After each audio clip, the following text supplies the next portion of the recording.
Bienvenidos a La Catequesis, el programa radial para todos los hijos amados de Dios que anhelan profundizar en el conocimiento de su fe católica. Conducido por Joes Valencia y Mónica Meneses, catequistas de la Arquidiócesis de Medellín. Prepárense para explorar las enseñanzas sagradas, descubrir la riqueza de la tradición en nuestra religión católica y fortalecer su relación con nuestro Creador. Bienvenidos.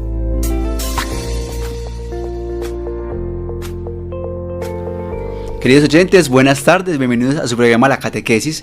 Estamos aquí como cada 8 días compartiendo con ustedes en este programa en el que con una fe sencilla tenemos una vida iluminada. Y pues vamos a continuar con el programa anterior sobre el libro de Isaías. Continuamos entonces aquí con los invitados, con Dani Osorio, para ahondar más y pues darle por fin, vaya la redundancia, fin al tema. Pero es que, hombre, es un tema carnudito. Y hemos tenido varios programas así en los que sí o sí toca repetir. De hecho, Dani, te confieso que hubo que hacer hasta el tercer programa, porque es que el tema estaba bastante... Imagínate hablar de bautismo en un programa. No nos daba, entonces tocó ahí extendernos un poquito, pero para beneficio pues de nuestros catequistas y también de nuestros oyentes, lógicamente. Bueno, Dani, vamos a iniciar entonces saludando tú también a los queridos oyentes y luego pues para que hagamos una oración y encomendemos esta segunda parte del programa. Claro que sí, buenas noches para todos, buenas tardes para todos, un cordial saludo para todos, de nuevo yo por aquí, terminando estas últimas 2 partes del libro de Isaías, que son bastante importantes, que nos enriquecen de una manera gigante, y más en este tiempo. Estamos en el año del jubileo, y este jubileo es de la esperanza, y estas 2 últimas partes nos van a tomar un gran mensaje para este año, y qué bueno que lo reflexionemos en este tiempo de jubileo de la esperanza.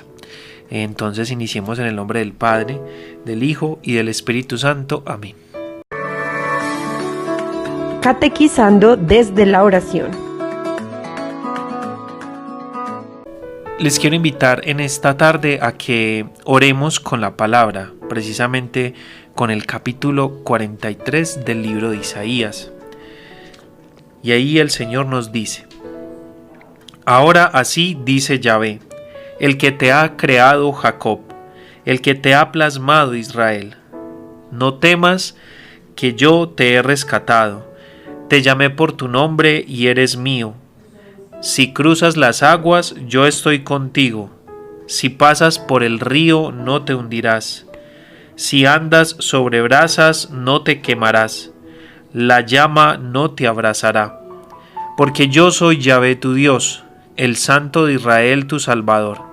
Entregué a Egipto como rescate por ti, a Cus y Seba en tu lugar. Dado que eres precioso a mis ojos, eres estimado y yo te amo. Pondré a la humanidad en tu lugar, a pueblos en pago de tu vida. No temas, que yo estoy contigo. Desde oriente haré volver tu raza, y desde poniente te reuniré. Trae a mis hijos de lejos, a mis hijas del confín de la tierra, a los que son llamados por mi nombre, a los que para mi gloria creé, a los que plasmé y formé. Señor Dios, en esta tarde queremos invocar tu nombre, queremos invocar tu Santo Espíritu, para que sea tu voz y tu mensaje llegando a cada uno de estos oyentes, a cada uno de nosotros, que podamos entender el amor y la bondad de tu palabra, de este Antiguo Testamento que nos revela y nos muestra la gloria de Jesús. Que nosotros también seamos no solo llenos de esperanza, sino profetas de esa esperanza que tú nos das. Oh Espíritu Santo de Dios, llena mente, corazón, alma y vida de esa esperanza que no nos permite tener cabida al miedo, que no nos deja ni siquiera tambalear en el camino, que nos promete Dios, que nos regalas tú en este texto, ni por agua ni por fuego, porque yo te amo, no te quemarás, no te ahogarás, no verás la perdición, no verás el mal, No tienes por qué estar estancado, hundido. No puedes vivir como tierra reseca. No puedes ir por el mundo simplemente llevando, impartiendo o creando ambientes de sequedad, de austeridad o de dolor o de oscuridad. Porque Dios está contigo, Él te ama y te levanta y te restaura, no de cualquier manera, sino con poder. Gloria al Padre, al Hijo y al Espíritu Santo, como era en el principio, ahora y siempre, por los siglos de los siglos. Amén. Espíritu Santo, solo anhelo mirar tu gloria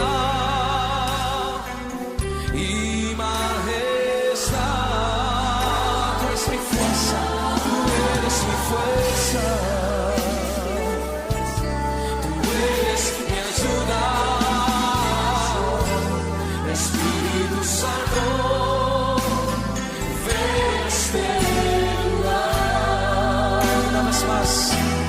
Espíritu Santo,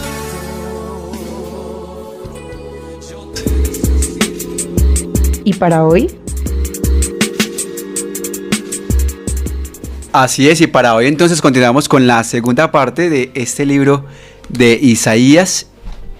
Dani, antes de continuar con este libro, hagámosle un pequeño recorderis, un resumen a nuestros queridos oyentes del programa anterior para que los que quizás no lo pudieron escuchar no estén tan descontextualizados y los que pues vienen ahí muy juiciosamente cada 8 días también sigan con el hilo conductor. Claro que sí. Bueno, en la primera parte hablamos inicialmente del profetismo, qué era el profetismo, cómo estaba configurado en el Antiguo Testamento, que encontrábamos muchos tipos de profetas, que en la puerta del templo habían profetas, pero que anunciaban solamente lo que la gente quería oír, algo que no pasa hoy, eso solo pasó en la antigüedad. Hablamos de la configuración como tal vocación de Isaías, que no inicia en el primer capítulo, sino en el capítulo 6, hijo de Amós, pero no es Amós el profeta, que está en el siglo VIII antes de Cristo más o menos, y que este libro está dividido en 3 etapas, en 3 Isaías, así lo llama los teólogos, que lo más cercano al profeta Isaías como tal es la primera parte de la que hablamos la vez pasada, y la segunda y la tercera son más de su escuela, porque este es un periodo pues como bastante largo de escritura, ¿cierto? Él se identifica muy bien como profeta, identifica a su esposa como profeta, llama a sus hijos según sus profecías. Entonces eso fue como a grosso modo lo que vimos en la primera parte. Ok, Dani, entonces hoy tendríamos segunda y tercera parte, ver a esos 3 Isaías, por así decirlo. Dirá yo, pero es que pues, sabemos que Isaías solamente fue uno, pero digamos que sus etapas lo fueron influenciando bastante para hacer un Isaías distinto y predicar, si bien es cierto, la palabra de Dios con la misma tenacidad, quizá también enfrentando contextos muy diferentes y atendiendo a cada uno de ellos. Sí, bueno, aquí se diferencian los tres momentos del libro por 3 momentos históricos del pueblo de Israel. En la primera parte habíamos hablado como de un Isaías que previno una guerra, que fue la guerra Ciro-Eframita, que allí él bastantemente profetizó, porque era un profeta que estaba cerca a la alta sociedad y era cercano al rey, entonces no era pues como cualquiera. En el segundo Isaías estamos hablando de una situación ya cuando el pueblo fue exiliado a Babilonia. Entonces aquí tenemos que tener como el contexto histórico de lo que sucedió, y ese contexto histórico nos lo va a dar puntualmente la segunda carta de Reyes. En el último capítulo, el segundo libro de los Reyes, nos narra qué sucedió para que el pueblo de Israel fuera exiliado a Babilonia. Fue un ataque en medio de el rey intenta escaparse porque estaban sitiados, llevaban 7 meses sitiados, no tenían comida, no tenían agua, estaban prácticamente muriéndose de inanición. El rey se entera de que hay como un espacio libre entre la fortaleza que lo rodeaba y se escapa, pero más adelante unos soldados lo atrapan, lo llevan ante el rey de Babilonia, vuelven a la ciudad y capturan a los hijos del rey y delante del rey los decapitan.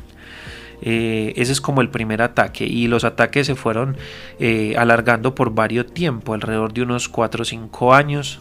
Ocurren 2 ataques más. El más difícil es el saqueo del templo de Israel. Se llevan absolutamente todo, el texto es bastante claro, lo que pesaba oro, lo que era oro, lo que no era oro, todo se lo llevan, y solamente se llevan a la alta alcurnia del pueblo, no se llevan a todo mundo.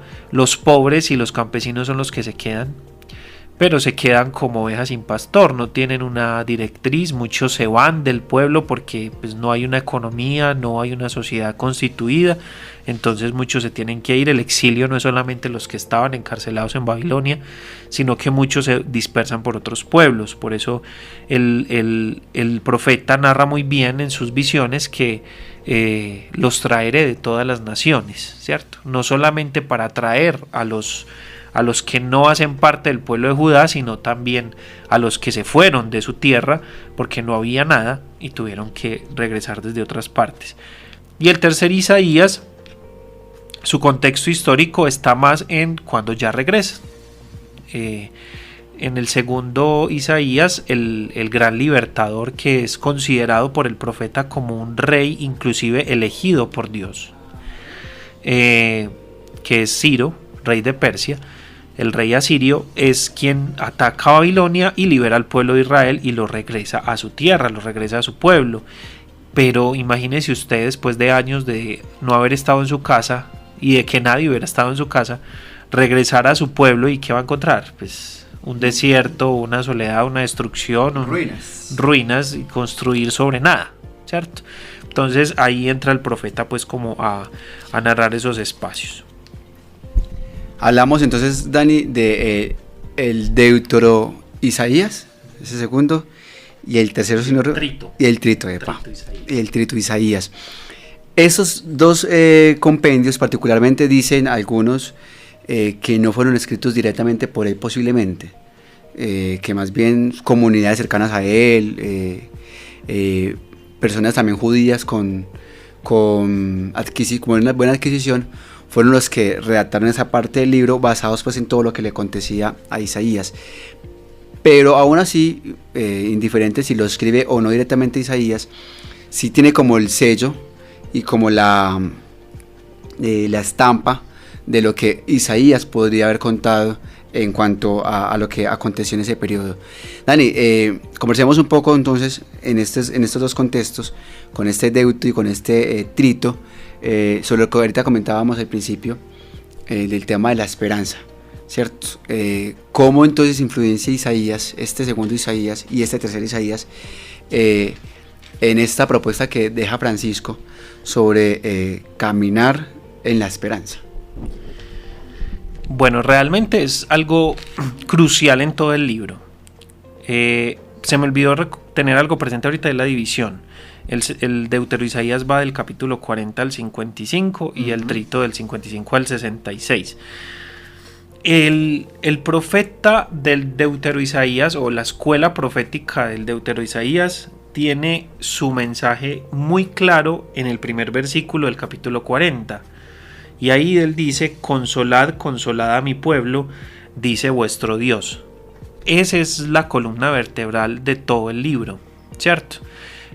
En la cual Dios Padre, que ama a su pueblo entrañablemente, lo acabamos de leer en la oración en el capítulo 43, o sea, hace parte de este Deutero Isaías ese texto, y mi texto favorito del Antiguo Testamento, de que a partir de ahí el profeta se dedica a anunciarle al pueblo con una voz fuerte y potente, porque es algo que está dentro del libro, y es anunciar fuerte que lo escuchen, porque estaban esclavizados, estaban encerrados. Entonces solamente lo podían escuchar aquellos a quien podía llegar el mensaje, y para anunciar ese mensaje tenía que ser fuerte. Era el consuelo de que Dios no había abandonado a su pueblo. En el primer Isaías yo fui muy enfático en decirles que Isaías es muy claro en que Dios está con su pueblo.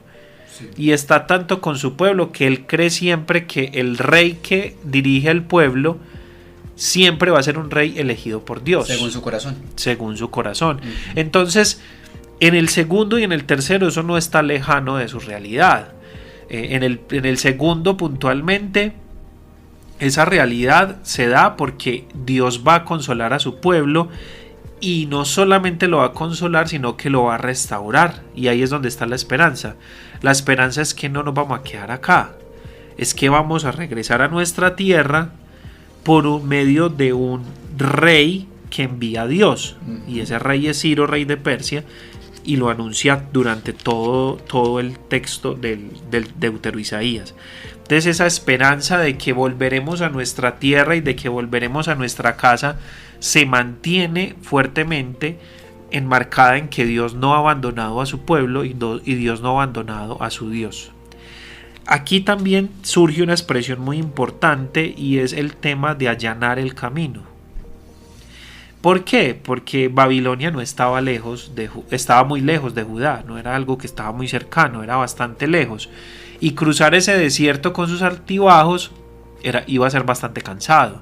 Entonces, textual e históricamente es eso: Dios va a allanar el camino para que su pueblo regrese a su tierra, para que su pueblo sea restaurado. Pero diariamente a nosotros también Dios nos allana el camino. ¿Cuántas veces nosotros nos hemos visto involucrados en problemas en los que hemos perdido la esperanza porque el miedo nos abarca profundamente y no creemos que vaya a haber solución? Pero la hay, aparece, y aparece la solución más sencilla y más simple de este mundo. Sí. Va aquí personalmente algo que viví hace poquito. El perrito de mi prima está muy enfermo porque ya está muy mayor, y el veterinario general le dijo: yo le doy muy pocas esperanzas, tiene muchas masas, eso es un cáncer.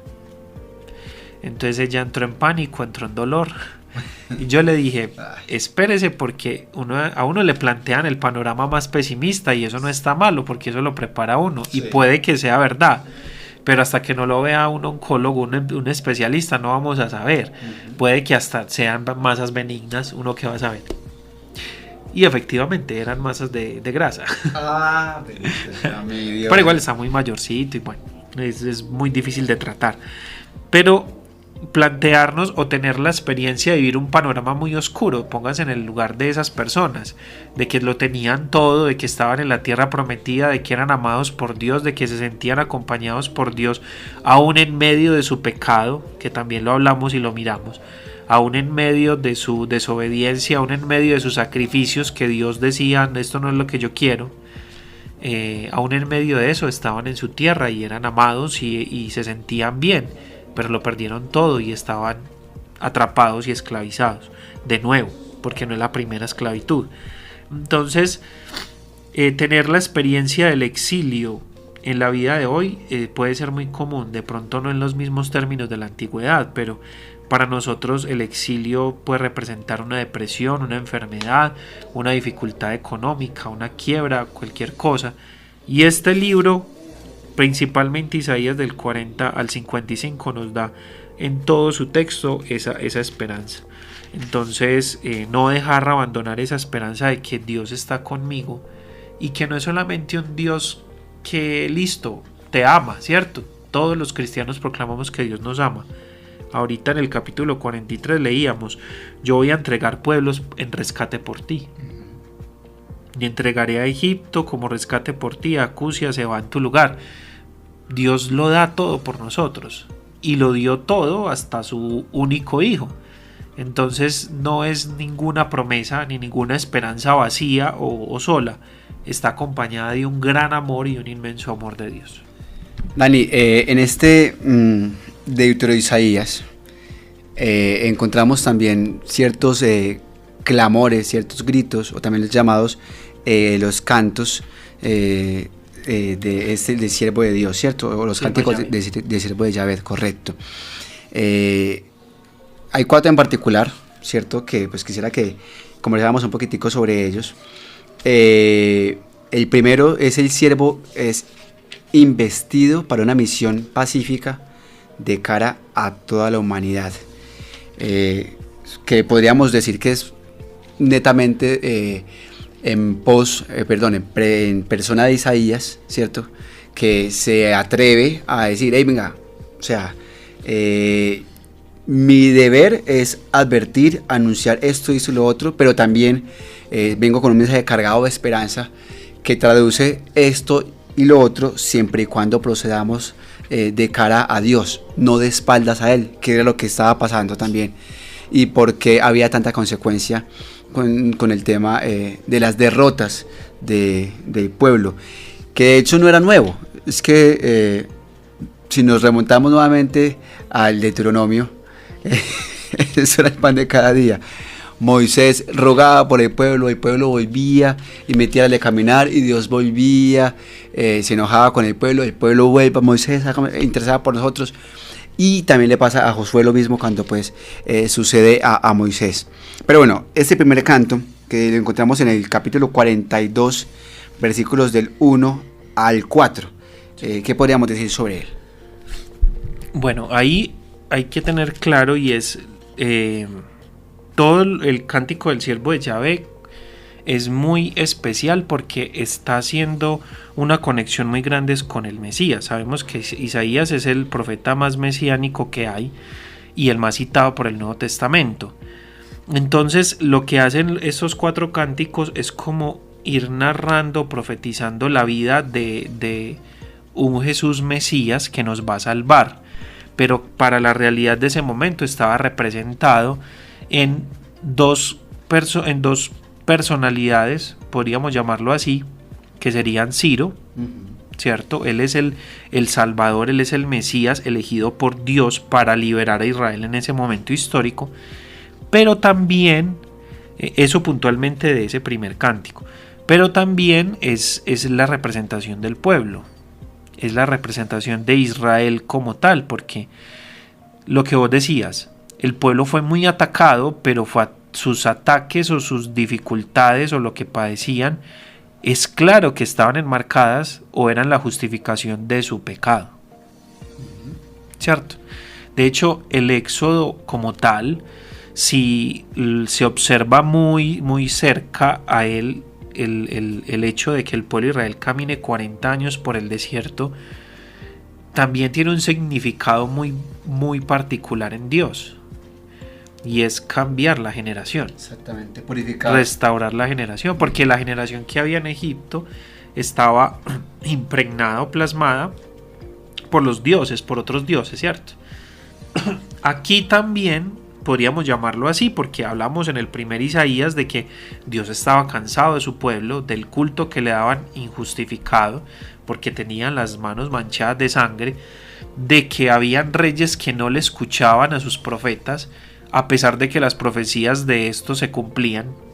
Entonces, y eran profecías enmarcadas en la injusticia social, en los problemas de culto y en las faltas de amor y de reconocimiento a Dios, que nunca los había abandonado y nunca los va a abandonar porque Él lo prometió en su alianza, inicial.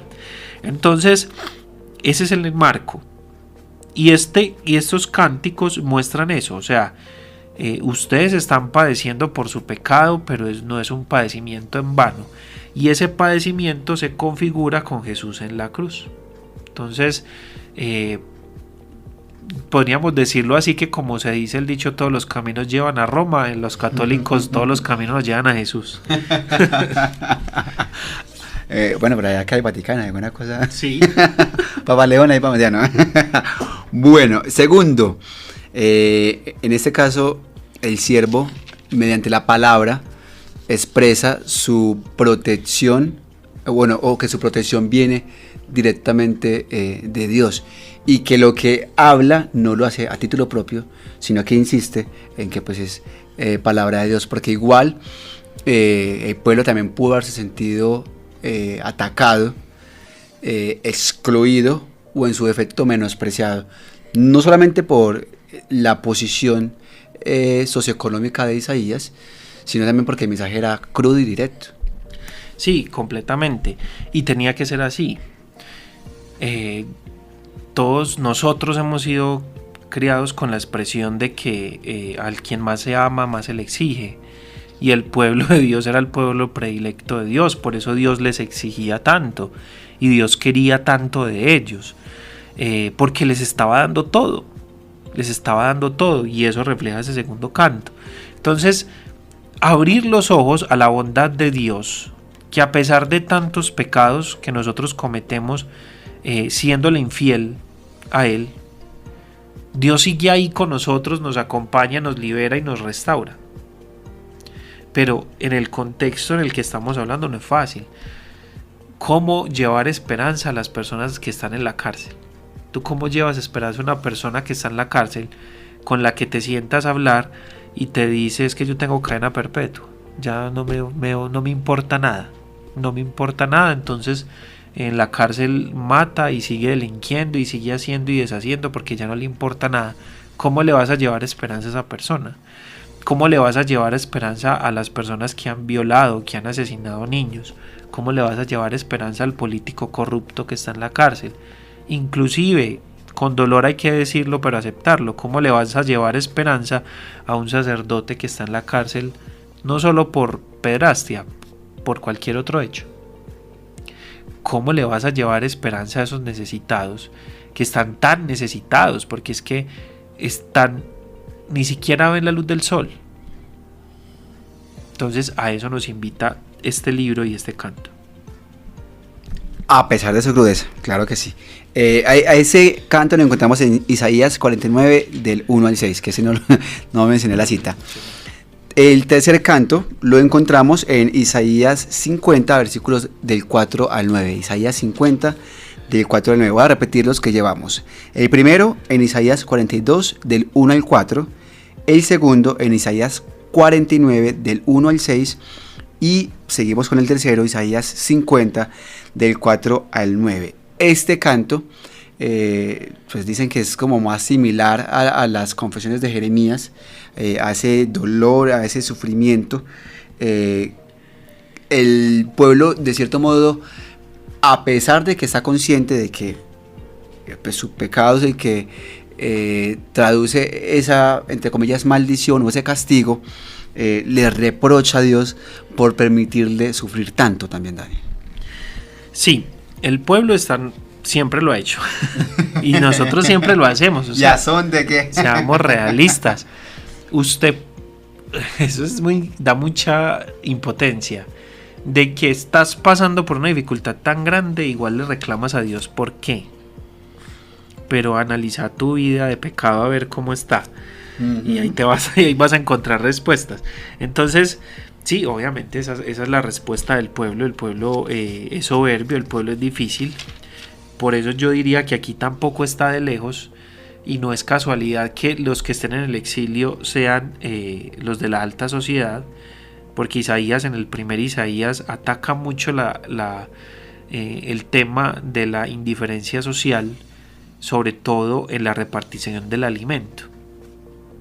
Entonces, no es raro que Dios ahí también haya querido en su santa voluntad que ese pueblo también cambiara de generación, que esa estirpe del pueblo cambiara de generación.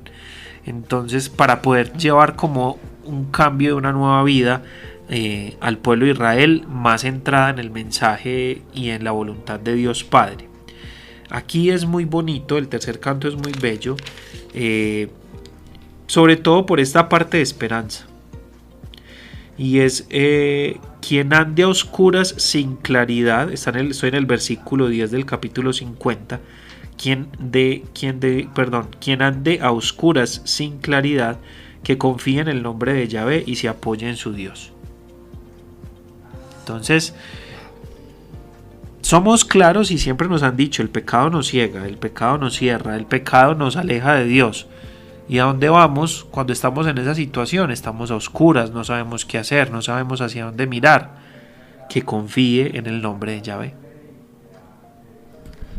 Confíe en el nombre de Yahvé. A pesar de que usted, por su soberbia, muchas veces no confía en Él. A pesar de que nosotros, por nuestro pecado que nos pone esa máscara, esa venda, más bien, no confiamos en Él. Y el último y cuarto canto lo encontramos en Isaías 52, versículo 13, e Isaías 53, versículo 12. En ambos capítulos vamos a encontrar el castigo que recibe ese siervo doliente, como se llama, como le decimos también, exactamente, como le decimos también en Viernes Santo, si mal no estoy, ¿cierto? Sí. Y esa resurrección o esa retribución que también recibe a su vez, ¿cierto? Se homologa muchísimo ahí también ese mesianismo, en cuanto que paga el inocente por un pecado que no cometió y el pueblo reconoce esto, pero también ese mismo padecer de ese siervo doliente inocente, ese que también redime y pues levanta el pueblo, Dani. Yo ahí me centro más en el capítulo 53, porque el capítulo 53 narra esa parte que conocemos de Isaías, sobre todo en la pasión. Fue herido por nuestras faltas, soportó un castigo, fue humillado. De la parte del capítulo 3 está: di la espalda a los que me maltrataban, puse la mejilla a los que mesaban mi barba. Pero lo que vos decías, aún en medio de todo eso, que en mi interpretación que he hecho en la oración y en la reflexión académica es lo que padece el pueblo, que luego padece Jesús, en mi interpretación existe una gran esperanza que les da Dios, y es ese versículo 12 del capítulo 53, que es: le daré su parte entre los grandes, y con poderoso repartirá despojos, pues entregó indefenso a la muerte y fue tenido por un rebelde, cuando él soportó la culpa de muchos e intercedió por los rebeldes. Entonces, la recompensa es más grande, sí. Es que yo digo que la predicación del reino debe estar centrada en que la recompensa de la eternidad es tan grande, en que la recompensa final de dar la vida por Jesús en los pobres, por Jesús en los necesitados, por Jesús en los pecadores, es tan grande que es incalculable. Y yo digo que el reflejo más grande que tenemos es en Santa Teresa de Calcuta, que limpiaba y curaba leprosos y los cuidaba con el amor que lo haría una madre, y que los periodistas le decían: ni por toda la plata del mundo yo hago eso, y ella lo único que contestaba es que yo tampoco. Porque ella tenía clara su recompensa, esa recompensa del reino, porque ella tenía claro que a quienes curaba y a quienes cuidaba eran el rostro y el reflejo de Jesús padeciendo en la cruz, ¿cierto? Y esto lo está viviendo el pueblo, y eso lo puedes estar viviendo tú en estos momentos, y eso lo puede estar viviendo el vecino que está enfermo en estos momentos, o lo puede estar viviendo tu familiar que está en la cárcel, o tu familiar que está extraviado y que no puedes encontrar. Pero el buscarlo, el encontrarlo, el abrazarlo, el apreciarlo, el curarlo y el levantarlo, esa es la recompensa que Dios va a ver. Dani, vamos a un pequeño espacio de descansito, como diríamos, break, como se dice en radio, con esta canción, para que tengamos tiempo de tomarnos un cafecito. Estamos como emocionados y ya se va pasando el tiempo, y volvemos para que terminemos con la tercera parte, y pues hablemos un poco también sobre las profecías de Isaías. No se desconecten, ya, después de la canción continuamos. Una herida causa de su amor.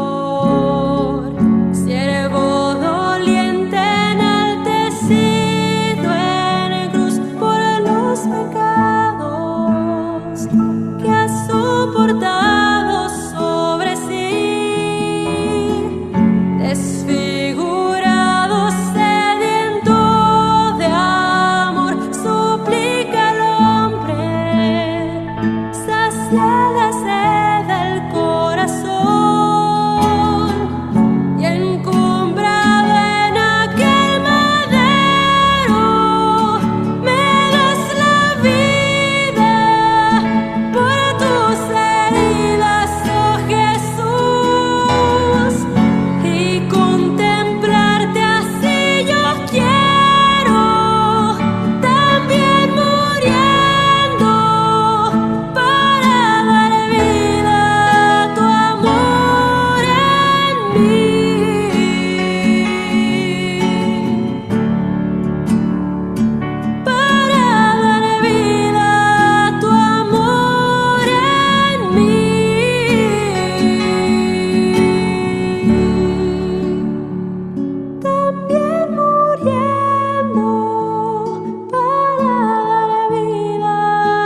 Muy bien, seguimos aquí entonces en su programa La Catequesis. Y bueno, a rematar como se debe el programa, Dani. Tercer Isaías. Y a su vez hablar también como de las profecías de este hombre. Que ahorita pues mencionábamos una, el siervo sufriente. Pero pues ahorita términos que escucharemos mucho en el Nuevo Testamento. Pues ya sabemos dónde tienen su cuna. Dani, arranquemos entonces con el tercer Isaías. Claro que sí. Entonces hablamos ahorita de que el tercer Isaías está enmarcado en que el pueblo ya está de nuevo en su tierra, ¿cierto? El pueblo fue liberado de Babilonia y regresa a su tierra. Y entonces Dios quiere decirle a su pueblo de que debe vivir en la rectitud. Estos son capítulos desde el 56 6 al 66. Sí, porque la primera parte es, perdón, la segunda parte es del 40 al 54 y la segunda es del 55 al 66. Epa, okay. Entonces, lo que Dios le pide a su pueblo cuando regresa en medio de la zozobra, en medio del sentirse solo, del sentirse abandonado, del sentir que ya no tiene nada en su tierra y en su casa, Dios aún tiene que seguir anunciando esperanza. Y ahí es donde Él trata de restaurar a su pueblo en la voluntad de su mandamiento y de sus mandatos. Y es vivir la caridad, vivir el amor, vivir la fraternidad, ayudándose a unos a otros, con la promesa de que el templo, que era el centro de su vida, de su culto, porque no era solamente el tema religioso, sino que el templo estaba rodeado por el tema político y cultural. En ese epicentro del templo, Él promete que les restaurará y les reconstruirá un templo para que le sigan adorando, pero que por ahora sus templos eran los templos que habían de cuidar y restaurar, en los templos de ellos y de sus hermanos, para poder tener una sociedad, un pueblo que siga en dignidad a Dios. Eso que se vive durante esta última parte del libro de Isaías también es maravilloso, porque Dios, el profeta, a nombre de Dios, empieza a anunciar y a restaurar cosas importantes del culto, a restaurar cosas importantes de la vida de fe entre el pueblo, a pedirle a los jefes que sean más misericordiosos y que tengan una dignidad más alta de la que tenían, porque se dejaban llevar o se dejaban comprar. Y la invitación a anunciar la voluntad de Dios es una invitación a todo el pueblo, no solamente al profeta que sale a gritar. Es una invitación para todos, decir y testimoniar de que Dios nos ha liberado, de que Dios nos ha regresado a nuestra tierra y nos ha restaurado nuestra dignidad. Es algo fundamental en esta tercera parte del libro de Isaías. Entonces, muy importante que nos demos cuenta de que durante el libro todos los oráculos, porque lo que caracteriza a Isaías son los oráculos o las visiones que él tiene, que le muestra a Dios, y que no se pierden ni siquiera en sus escuelas, porque es algo que está en todo el libro. Dios le sigue manifestando su amor cercano, su restauración cercana y la necesidad de que Él quiere que el pueblo le ame en la medida más grande que el ser humano lo pueda hacer. Llegar a amarlo como Él nos ama es imposible, yo lo diría imposible, pero si lo hacemos dándolo todo, Dios no se va a hacer el ciego, Dios lo va a ver. No hacernos los de las gafas con Dios, porque Él no lo hace con nosotros. Queridos oyentes, comprender con este tercer Isaías que nuestro llamado es directo, nuestro llamado es concreto, nuestro llamado es apasionante, porque el que lo hace nos ama con esa misma pasión. Y qué rico, en serio, de verdad, que ahí donde estás, en casita, en tu lugar de trabajo, en el medio de transporte donde te encuentres, o por desidencia alguien puso la emisora y pues te tocó escucharlo, sientas hoy esa invitación de parte de nuestro buen Dios. Y lo que decía ahorita Dani, lo retomo nuevamente, independientemente de la situación temporal en la que nos encontremos, seamos esos portadores de esperanza. Insisto, es una situación temporal. Nuestra alma es la que realmente definirá nuestro encuentro para con nuestro buen Dios. Es la que realmente gozará de ese encuentro.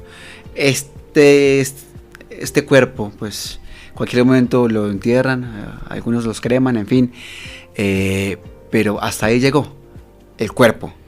Pero el alma es la que se lleva sus frutos y la que le va a dar la cara a Dios y decirle, venga, sí, yo hice lo humanamente posible con sus fuerzas divinas para asemejarme un poco a lo que usted pedía en ese proyecto de vida en el que me puso en la tierra. Hablar, denunciar. No tienes que ser el mayor biblista. No tienes que crearte un libro con 66 capítulos. Pero sí tratar de que tu vida sea un testimonio permanente y coherente con el plan de Dios.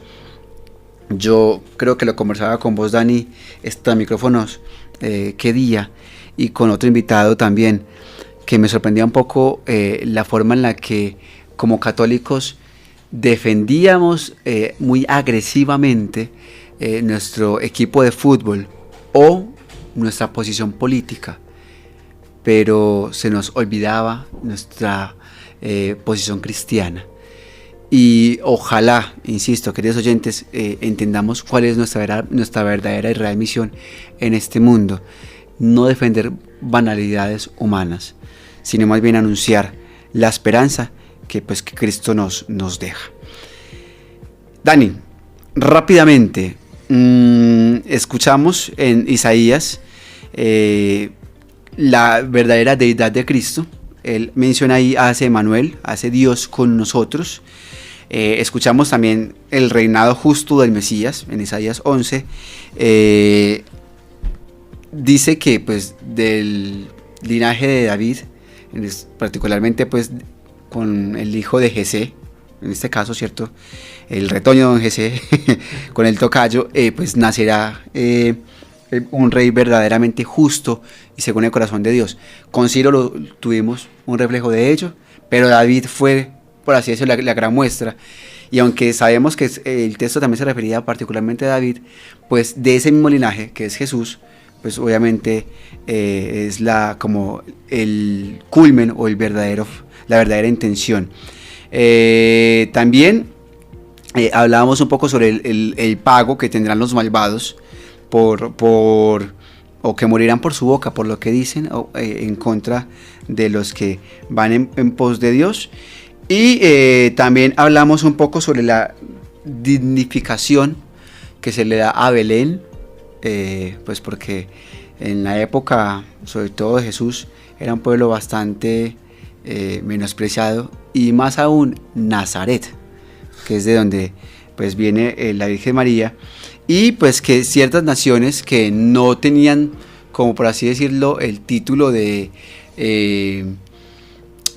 dignas, sino de puros gentiles, tampoco les iba a llegar el mensaje. Y pues con Pablo en el Nuevo Testamento vemos que sí pasa bastante, mejor dicho, fue bastante claro y es que como que no encuentro la palabra. Rotundo. Exactamente, rotundo. Muy directo. De hecho, en el tiempo de Pascua, en el libro de los Hechos de los Apóstoles, lo leemos. Uh-huh. Cuando Pablo, creo que es con Bernabé, anuncian a Dios después de Pentecostés, anuncian al Jesús Salvador por las naciones, y la gente del pueblo o los ricos del pueblo no están de acuerdo con el mensaje de Pablo y Bernabé, empiezan a murmullar y empiezan a generar contradicciones entre el pueblo. Pablo les dice, entonces como ustedes no quieren recibir el mensaje, pues de una vez les anunciamos que el mensaje va a ser para los gentiles. Y la respuesta de los gentiles fue que se alegraron, hicieron fiesta, lo que no hacían para quienes estaban dirigidas esas palabras y ese mensaje. Son muchas las profecías de Isaías, es el que más profecías tiene, que nos revela una mujer está encinta, nos cuenta también la voz que grita en el desierto, San Juan Bautista, el siervo doliente, el siervo sufriente, Y puntualmente lo que mencionabas ahorita sobre las naciones es una promesa que sobre todo en el tercer Isaías enmarca, y es que Dios le promete a su pueblo de que será un epicentro que recibirá a muchas naciones, que recibirá a muchos pueblos, y eso es una realidad. ¿Cuántos soñamos y cuántos ya cumplieron el sueño de ir a Israel y a Tierra Santa a conocer por donde Jesús caminó y tener un contacto con ese pueblo y esa cultura donde se presentó el epicentro de contacto de la humanidad con Dios? Entonces, es a pesar de que vivimos una guerra, a pesar de que pasamos por momentos difíciles con esa región en estos momentos, Dios mediante la libertad y la paz era concedida a ese pueblo, y muchos podremos ir a reunirnos allá con los demás gentiles para alabar y bendecir a Dios. Así es, con los demás gentiles. Es que, mejor dicho, a veces creemos que la posición o la cultura o la ubicación geográfica nos exime de ciertas realidades que... Bendito Dios, el mensaje es para todos y muy directo. Queridos oyentes, vamos finalizando ya este programa. Quiero compartir con ustedes este versículo del capítulo 66 precisamente, el versículo 5, para aquellos que quizás sientan que por hablar en nombre de Dios en sus casas, con sus compañeros de trabajo, en fin, van a ser menospreciados, humillados o burlados, pues encuentren un poco de esperanza en este texto. Dice así: oigan lo que les dice Yahvé a ustedes que se estremecen por su palabra. Sus hermanos que los odian y que no se juntan con ustedes por causa de mi nombre, dicen que Yahvé demuestre su poder para que podamos ver la alegría de ustedes. Pero son ellos los que serán humillados. No veamos el texto como la oportunidad de pisotear al otro, sino más bien de que la recompensa que ahorita conversábamos, Dani, no está en este mundo. Si hablamos de Dios y no a todos les llega el mensaje, o se burlan de nosotros por ello, no importa. Si entre locos por Jesús compartimos una oración y no a todos les llega, no importa. Que quede el granito, que quede la tarea hecha, que la recompensa viene es de Dios, no del mundo. Yo también me quiero despedir con un texto. ¡Hombre! Y es el final de la parte final del capítulo 55, es la parte final del Deutero Isaías. En el versículo 12 de ese capítulo hay algo que yo quiero que usted en estos momentos, allí donde está, piense cuál es la dificultad más grande por la que está pasando. O cuál ha sido la situación más difícil que usted vivió en su vida y que posiblemente hasta ahora no haya podido perdonar o superar, o todavía le afecte, o todavía sienta que lo jala hacia atrás, que lo jala hacia el pasado, y que con el amor más grande que usted pueda recibir, que es el amor de Dios, escuche lo que Él le dice en el versículo 12 del capítulo 55 de Isaías. Con alegría saldrás. Lo voy a repetir. Con alegría saldrás, conducidos en paz. Montes y colinas aclamarán a vuestro paso, y pasarás entre los aplausos de todos los árboles del campo. Con alegría saldrás. No vas a salir de cualquier manera de esa situación. No vas a salir lastimado, ni entristecido, ni acobardado, ni reducido por esa situación, sino que con alegría saldrás y conducido por la paz, una paz que es infinita y es la paz de Dios. Que te gloríes en Dios con este texto y con esa situación que estés pasando. Amén. Amén. Gracias, Dani. A ustedes, queridos oyentes, también gracias por permitirnos ahí estar en compañía de ustedes en esta tarde. Los invitamos a que sigan en sintonía de Minuto de Dios Radio y a que también disfruten este programa en el YouTube de Trilocos por Jesús. Y muchos más programas ahí los pueden encontrar para que puedan desatasarse, o también los pueden pedir aquí en su emisora Minuto de Dios. Escriben en el minuto WhatsApp 317-369-0797. Por ahí me está diciendo ojitos María, como que dice, yo no he editado el programa y ya me está diciendo, ahí quedó comprometida y al aire, que no es nada. Agradecemos también a nuestro operador de audio, Estamos bajo la dirección del padre Javier Riveros, en la dirección pastoral el padre Leonardo Arboleda y quien produce Juanjo Valencia. Estuvimos con ustedes Daniel Osorio y Joes Valencia y tras bambalinas María Lopera. Gracias por estar aquí con nosotros. Sigan en sintonía Minuto de Dios Radio y juntos decimos alabado sea Jesucristo. Así es, chao, chao.